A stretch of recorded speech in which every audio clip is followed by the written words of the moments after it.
மலை அழிஞ்சா உங்களுக்கு என்ன, காடு அழிஞ்சா உங்களுக்கு என்ன அப்படின்னு நீங்க எல்லாரும் கேட்கலாம். இது எல்லாம் அழிஞ்சிட்டா நம்ம யாருக்காக வாழ்றோம், எதுக்காக பணத்தை சேர்த்து வைக்கிறோம்? பெரும்பாலும் இந்த கன்னியாகுமரி மாவட்டத்தில் வாழ்றவங்க நான் பார்த்திருக்கேன். கல்யாணம்னா 300 பவுன் 300 பவுன் போட்டு தான் கல்யாணமே. அவரு ஆட்டோ டிரைவர், தப்பானவர் கிடையாது, ஆட்டோ டிரைவருக்கு 150 பவுன். பிஇ படிச்சு டிசிஎஸ்ல ஒர்க் பண்ணா 250 பவுன் குறைஞ்சது. யூடியூபருக்குலாம் 500 பவுனா கன்னியாகுமரியில. என் தம்பி கிம்லருக்குலாம் பயங்கர டிமாண்ட். 500 பவுன் ஒரு காரு, ஒரு வீடு. எதுக்கு? அடுத்த தலைமுறை காக்கிறதுக்கு. 500 பவுனை சேர்த்து வச்சு காரை வாங்கி வச்சு, ஃபார்ச்சுனர் கார், அதுவும் எங்க ஆளுக்க கன்னியாகுமரி வாழ்றீங்க சொந்தங்கள்லாம் 3 மாடியில வீடு, 4 கிரவுண்ட்ல வீடு. பார்த்தா பயங்கரமா இருக்கும். ஒவ்வொரு வீட்லயும் 8 ரூம், ஹெட் ரூம், பயங்கரமா. எங்க அக்கா வீட்டுல போட்டு மிரண்டேன். அப்படி இருக்கும். ஒவ்வொருத்தங்களும் அந்த வீடை கட்டி வச்சு, பணத்தை சேர்த்து வச்சு, நகையை வச்சு, எதற்காக? அடுத்த தலைமுறைக்காக.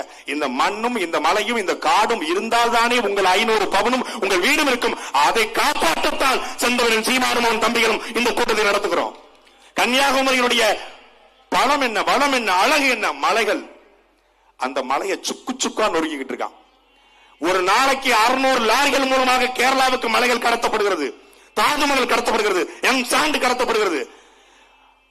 இதற்காகத்தான் நம்முடைய தாத்தா குமரி தந்தை என்று போற்றப்படுகிற மார்சல் நேசமணியும் நம்முடைய தாத்தா குஞ்சன் நாடாரும் போராடி இந்த கன்னியாகுமரியை மீட்டெடுத்தார்களா?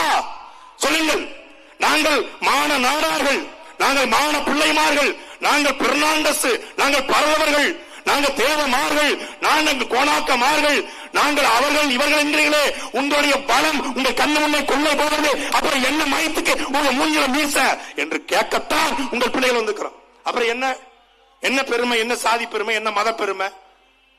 இத்தனை கடவுள், இத்தனை கடவுள், இத்தனை சாமி, இத்தனை சாதி, மலையை காக்க முடிஞ்சதா? கேரளாவில் மலையே இல்லையா? ஏங்க, இந்த மேற்கு தொடர்ச்சி மலை நல்லா எப்படி வச்சுக்கோங்க, மைக்கு தான் மேற்கு தொடர்ச்சி மலை. இந்த பக்கம் கேரளா, இந்த பக்கம் தமிழ்நாடு. அங்கே கெட்டுகிற விளிங்கம் துறைமுகத்திற்கு, அதானியினுடைய துறைமுகத்திற்கு தமிழ்நாட்டிலிருந்து மலைகளை வெட்டி கொண்டு ஒரு நாளைக்கு 600 லாரிகள் மூலமாக விளிங்கம் செல்கிறது. ஏன் கேரளாவில் வெட்ட முடியல? ஏன்னா உங்களுக்கு தெரியும். இதை சொன்னதுதான் தக்கலையில 56 நாள், அப்புறம் கண்டிஷன் பெயில், அப்புறம் புழல்ல 230 நாள். இதை கேட்டதுக்கு தான். என்ன கேட்டேன்?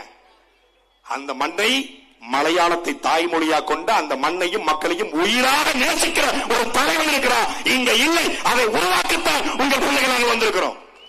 சீமான் என்ற ஒரு தலைவன் இந்த நாட்டை ஆண்டு கொண்டு இருந்தால்